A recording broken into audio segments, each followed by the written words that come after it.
తెలివైన కోడి మరియు సోమరి రైతు. ఒకప్పుడు ఒక ఊరిలో ఒక రైతు ఉండేవాడు. అతను చాలా సోమరివాడు. ఆ రైతుకు ఒక కోడి ఉండేది.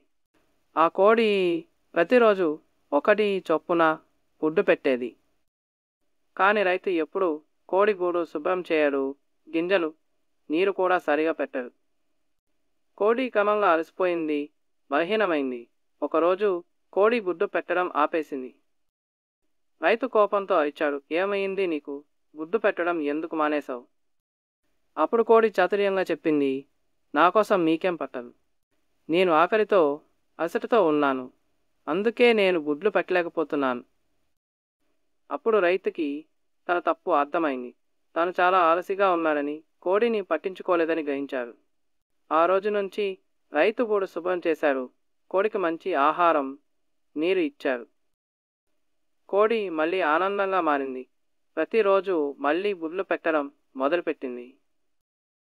నీతి ఆలస్యం వల్ల నష్టం మాత్రమే, శ్రమ చేస్తే ఫలితం లభిస్తుంది.